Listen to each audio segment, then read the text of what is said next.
Fine, तो next हमारा topic है टाइम एंड स्पेस कॉम्प्लेक्सिटी। जो भी फंक्शन है वो अगर हम कंप्यूट कर सकते हैं तो कितने टाइम में कर सकते हैं, कितनी स्पेस में कर सकते हैं। स्पेस का मतलब है टेप हमारी, हमें कितनी बड़ी ट्यूरिंग मशीन की टेप चाहिए कि जिसकी वजह से हम चीज़ें कंप्यूट कर सकते हैं। हमें कितना टाइम चाहिए, कितनी बार हमें अपना हेड मूव करना पड़ता है, यहाँ से लास्ट तक जाना पड़ता है, वापस लास्ट से फर्स्ट आना पड़ता है। ठीक है, तो उसको हम टाइम और स्पेस कॉम्प्लेक्सिटी कहेंगे। उसके हिसाब से कुछ अलग टॉपिक डिज़ाइन होते हैं, जैसे कि एन और एन पी क्लास प्रॉब्लम्स।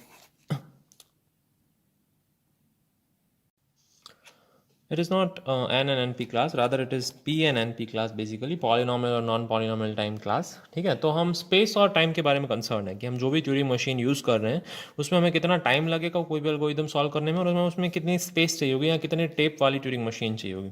ठीक है, तो टाइम कॉम्प्लेक्सिटी क्या होती है? Maximum number of moves made by a Turing machine to process the string of length n।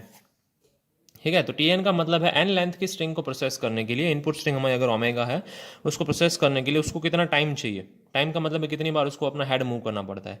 कि अगर लेट से टेप है, टेप में से एक हेड में से दूसरी हेड या दूसरी जगह पे जाने के लिए जो हमें टाइम चाहिए होता है उसको हम एक यूनिट मान लें, वन टाइम यूनिट मान लें। तो इस तरीके से उसको टी एन कितना लगेगा बेसिकली। ठीक है,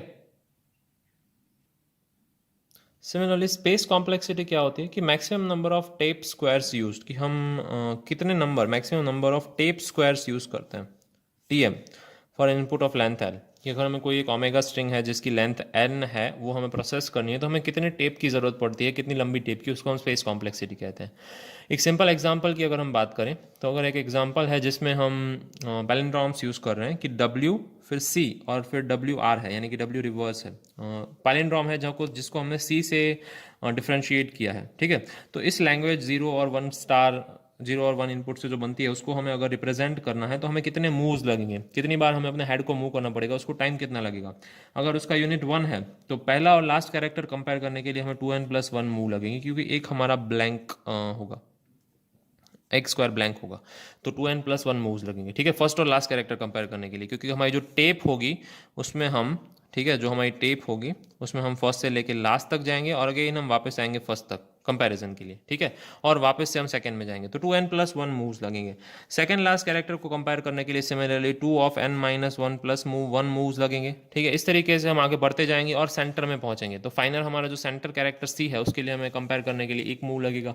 इन सब का अगर हम टोटल करते हैं 2n+1, 2n of-n+1, ठीक है, 2n of n-n+1, ओके, और लास्ट में सी को कंपेयर करना है। इन सब का टोटल कुछ इस तरीके से होगा 2 of 1 to n and then again n। ठीक है, इस तरीके से होगा। तो अगर इसका सिंप्लीफिकेशन करते हैं तो हमारी टाइम कॉम्प्लेक्सिटी कुछ ऐसी आएगी, n² + 2n। तो उसको एन स्क्वायर की रेंज की कह सकते हैं। ओ ऑफ एन स्क्वायर का मतलब है मैक्सिमम जो हमारी क्या बोलते हैं इसको, बिग ओ नोटेशंस बोलते हैं। तो हमारी जो मैक्सिमम कॉम्प्लेक्सिटी, टाइम कॉम्प्लेक्सिटी होगी वो एन स्क्वायर के फॉर्म भी होगी। ठीक है, और हमारी इसमें स्पेस कॉम्प्लेक्सिटी क्या होगी, एस एन। हमारी स्पेस कॉम्प्लेक्सिटी हो जाएगी इसमें n+1, क्योंकि हमारी n लेंथ की स्ट्रिंग है, n लेंथ की हमारी स्ट्रिंग है और एक हमारा ब्लैंक स्क्वायर है। ठीक है, तो टोटल हमारी स्पेस कॉम्प्लेक्सिटी हो जाएगी m+1, जो कि कौन से फॉर्म की है, ओ एन फॉर्म की है। ठीक है, मैक्सिमम उसमें n स्क्वायर्स यूज होंगे। फाइन, सो इस तरीके से हम टाइम कॉम्प्लेक्सिटी और स्पेस कॉम्प्लेक्सिटी डिफाइन कर सकते हैं और कैलकुलेट कर सकते हैं। फाइन, अब मूव करते हैं पी और एनपी क्लास के प्रॉब्लम्स के बारे में डिस्कस करने के लिए। Fine fine, so before we discuss P and NP class problem, complexity classes कैसे डिफाइन करते हैं, उनको कैसे नेमिंग कन्वेंशन दिया जाता है, उसको छोटा सा 1 मार्कर या 2 मार्कर पूछा जाता है। एक तो डिटर्मिनिस्टिक टाइम कॉम्प्लेक्सिटी होती है और डिटर्मिनिस्टिक स्पेस कॉम्प्लेक्सिटी होती है। तो अगर हमारा टीएम है वो डिटर्मिनिस्टिक ट्यूरिंग मशीन है, तो उसकी फैमिली ऑफ लैंग्वेजेस के लिए जो टाइम कॉम्प्लेक्सिटी डिजाइन की जाती है उसको डी टाइम कहते हैं, D time of T N. Okay, और सिमिलरली डिटर्मिनिस्टिक ट्यूरिंग मशीन के लिए जो स्पेस कॉम्प्लेक्सिटी डिजाइन की जाती है फैमिली ऑफ लैंग्वेजेस के लिए, उसको डी स्पेस एस एन कहते हैं। ठीक है, डी टाइम का मतलब होता है deterministic time complexity of T N, D space मतलब deterministic space complexity of S N. Okay, similarly non deterministic अगर ट्यूरिंग मशीन की हम बात कर रहे हैं, नॉन डिटर्मिनिस्टिक ट्यूरिंग मशीन है, तो उसकी फैमिली ऑफ लैंग्वेजेस की टाइम कॉम्प्लेक्सिटी को हम क्या कहते हैं, एन टाइम टी एन कहते हैं। और उसकी जो फैमिली ऑफ लैंग्वेजेस है नॉन डिटर्मिनिस्टिक ट्यूरिंग मशीन की, उसकी स्पेस कॉम्प्लेक्सिटी को हम क्या कहते हैं, N space complexity of S N कहते हैं। ओके, सो उसके रिलेटेड एक टॉपिक है स्पेस कॉम्प्लेक्सिटी और टाइम कॉम्प्लेक्सिटी रिलेटेड, कि पी और एनपी क्लास प्रॉब्लम्स क्या होते हैं। पी क्लास मतलब ऐसे प्रॉब्लम्स जो डिटर्मिनिस्टिक ट्यूरिंग मशीन से सॉल्व होते हैं in polynomial time. Polynomial time और नॉन पॉलिनोमियल टाइम क्या होता है? पॉलिनोमियल टाइम मतलब नॉर्मल टाइम में सॉल्व हो जाते हैं। इसका इक्वेशन कुछ इस तरीके से होता है, x plus two x plus x square, ठीक है। तो इस तरीके का कुछ इक्वेशन उसका हो सकता है, उसकी टाइम कॉम्प्लेक्सिटी का इक्वेशन, ठीक है, जो पॉलिनोमियल इक्वेशन होता है। पॉलिनोमियल इक्वेशन मतलब कोई भी लीनियर इक्वेशन टाइप, फाइन। और एनपी क्लास का प्रॉब्लम का मतलब होता है नॉन डिटर्मिनिस्टिक पॉलिनोमियल टाइम में होता है। नॉन डिटर्मिनिस्टिक टीएम यूज करते हैं और उसका हमें आंसर पॉलिनोमियल टाइम में मिलता है, फाइन। ये दो बहुत फेमस डायग्राम्स हैं पी और एनपी क्लास के लिए, कि एनपी क्लास प्रॉब्लम मतलब नॉन पॉलिनोमियल टाइम में जो हम प्रॉब्लम सॉल्व करते हैं, जो कि हमें पता नहीं है, non deterministic Turing machine use करके हम पॉलिनोमियल टाइम में जो प्रॉब्लम सॉल्व करते हैं, उसका क्लास बड़ा है। उसके अंदर एक छोटा सा क्लास है जिसका हम सॉल्यूशन पॉलिनोमियल टाइम में ले सकते हैं, क्योंकि ये प्रॉब्लम हमारे लिए नोन है, फाइन। फिर कुछ ऐसी प्रॉब्लम्स हैं जो पॉलिनोमियल टाइम में तो सॉल्व होती ही नहीं है, नॉन डिटर्मिनिस्टिक प्रॉब्लम से, जो सॉल्व होना ही पॉसिबल नहीं है, यानी कि एनपी हार्ड प्रॉब्लम। यहाँ पे कौन सा प्रॉब्लम आता है? हॉल्टिंग प्रॉब्लम आता है, ओके। फिर आते हैं कुछ NP complete problems. NP complete problems मतलब वो प्रॉब्लम्स सॉल्वेबल हैं बट पॉलिनोमियल टाइम में सॉल्वेबल नहीं है, ठीक है। यानी कि नॉन डिटर्मिनिस्टिक ट्यूरिंग मशीन का यूज करके हम उसको पॉलिनोमियल टाइम में सॉल्व नहीं कर सकते हैं, बट वो एटलीस्ट सॉल्वेबल है, फाइन। इसको हम एनपी कंप्लीट प्रॉब्लम्स कहते हैं। तो सबसे पहले इंपॉर्टेंट चीज़ है कि जो हमारे नॉन डिटर्मिनिस्टिक पॉलिनोमियल क्लास के प्रॉब्लम है वो पॉलिनोमियल क्लास से बड़े हैं। इसका मतलब है कुछ प्रॉब्लम ऐसे हैं कि जो हम डिटर्मिनिस्टिक पॉलिनोमियल मशीन से सॉल्व अभी तक नहीं कर सकते हैं। ऐसा मतलब नहीं है कि पॉसिबल नहीं है।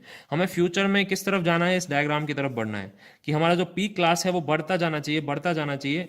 बड़ा हो गया, ठीक है, इससे भी लेट से बड़ा हो गया।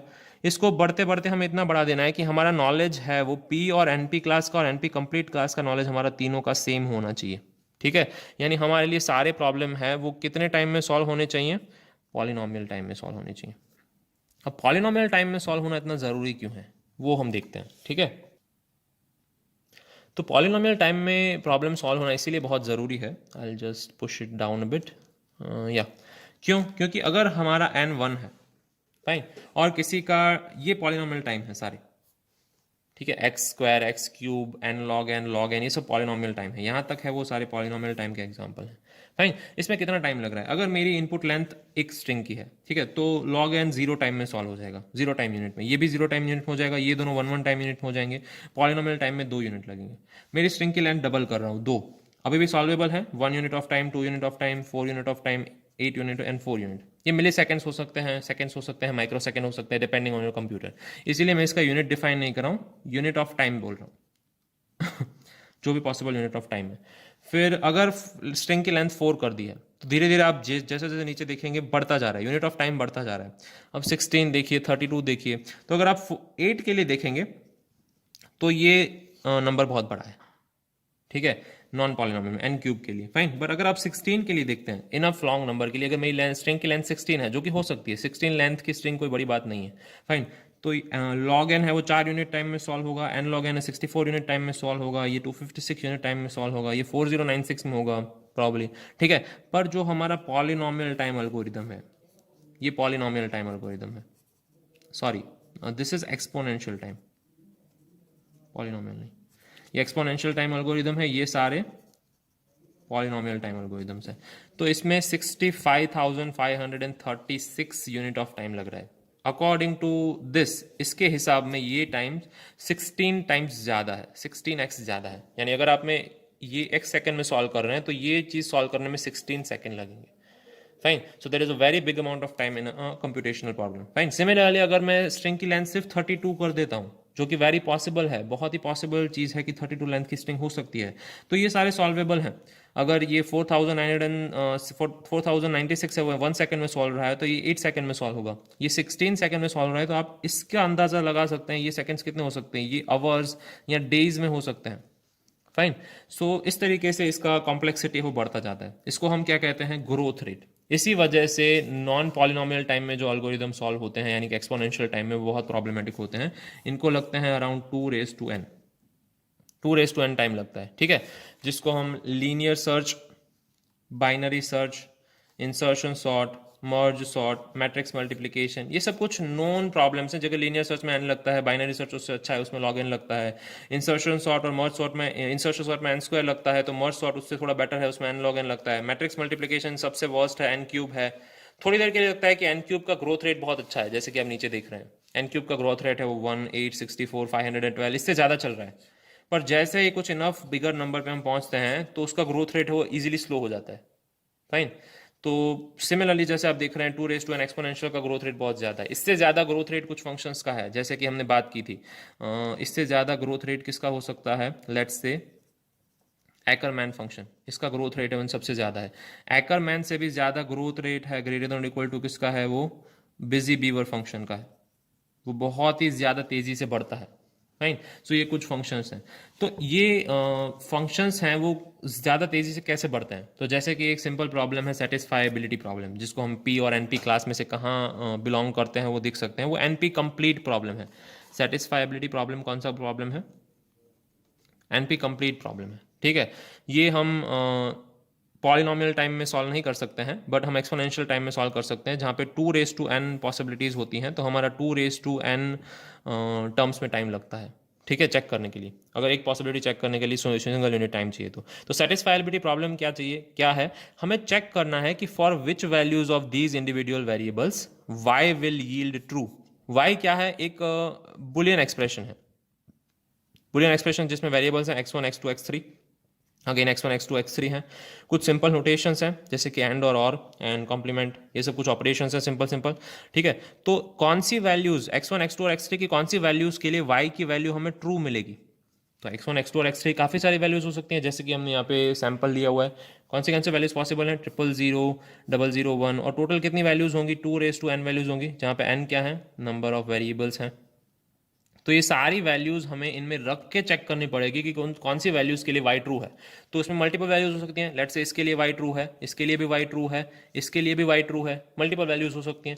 ये कब पता चलेगा हमें, सारी वैल्यूज चेक करेंगे तब। तो उसके लिए हमें 2 raised to n possibilities evaluate करनी पड़ेगी। तो टाइम क्या रहेगा, एक्सपोनेंशियल, टाइम एक्सपोनेंशियल है। तो इसीलिए इस क्लास को एनपी कंप्लीट क्लास बुलाते हैं, कि सेटिस्फाइबिलिटी प्रॉब्लम है वो कहाँ फॉल करता है, एनपी कंप्लीट क्लास में फॉल करता है। पी और NP class problems are very important in terms of theory. Fine. वो क्यों ऐसे बिलोंग करते हैं, क्यों ऐसे फॉल करते हैं, वो भी हमने देख लिया। क्योंकि कुछ प्रॉब्लम्स हैं वो पॉलिनॉमियल टाइम में सॉल्वेबल होते हैं, जैसे कि linear search, binary search, insertion search, मर्ज सॉर्ट, मैट्रिक्स मल्टीप्लिकेशन। ठीक है। कुछ वो एक्सपोनेंशियल टाइम में सॉल्वेबल होते हैं। 0-1 नैपसेक आपने पढ़ा होगा, ट्रैवलिंग सेल्समैन प्रॉब्लम आपने पढ़ा होगा। ठीक है। सम ऑफ सबसेट्स हैं, या ग्राफ कलरिंग भी आप जानते होंगे, sum of subsets is something new. Hamiltonian cycle is also very famous. Fine. And last is satisfiability problem, जो कि एनपी कंप्लीट प्रॉब्लम है। फाइन। सो इस तरीके से काफ़ी सारे प्रॉब्लम है जो हमने डिस्कस किए, कुछ एनपी हार्ड हैं, कुछ एनपी कंप्लीट हैं। तो ये क्लास ऑफ प्रॉब्लम्स हैं वो बहुत अच्छे से कर सकते हैं। Fine. So this was it about from our last couple of chapters theory. Last couple of chapters की theory में से यही चीज़ें पूछी जाती हैं. So I hope you will do some of these theory topics very nicely. Okay. So we'll keep it to this only. Fine. Thank you. Have a good day.